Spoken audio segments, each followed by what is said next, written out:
Hey guys, welcome back to my channel Cloud Karna. ఇవాళ update వచ్చేసరికి ఇన్స్టాగ్రామ్లో మార్నింగ్ నాకు ఒక సర్కిల్ కనిపించింది సర్చ్ బార్లో. ఏంటా అని ఓపెన్ చేస్తే ఇలా మెటా ఏఐ అని ఓపెన్ అయింది. ఏంటా అనుకున్నాను.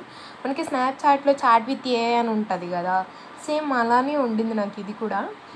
సరే అని ఏదో ఆప్షన్ వచ్చింది, కార్ రైడ్స్ ఆన్ మార్స్ అని. సర్లే అని అది టైప్ చేయగానే అది ఒక యానిమేటెడ్ పిక్చర్ ఇచ్చింది. సర్లే మీతో షేర్ చేసుకుందామని చెప్పేసి ఐ నీడ్ సన్ అని ఇచ్చాను. అది నాకు వీడియోలో చూపించినట్టు ఒక పిక్చర్ ఇచ్చిందనమాట. ఇచ్చిన పిక్చర్ని సరే యానిమేట్ చేసి నాకు మళ్ళీ ఇవ్వనే యానిమేట్ దిస్ అని పెట్టాను, అది ఇచ్చిన పిక్చర్ని డ్రాగ్ చేసి. సో అది నాకు మళ్ళీ వీడియోలో చూపించినట్టు యానిమేట్ చేసి ఇస్తుంది నాకు అది. సో చూద్దాం ఎలా యానిమేట్ చేస్తుందో. సో ఇది యానిమేట్ అవ్వడానికి ఒక 1 minute అలా టైం పడుతుంది. సో నేను మళ్ళీ మీకు యానిమేట్ చేసి చూసారా ఎలా యానిమేట్ చేసి. So for more updates ఏమైపోయిందో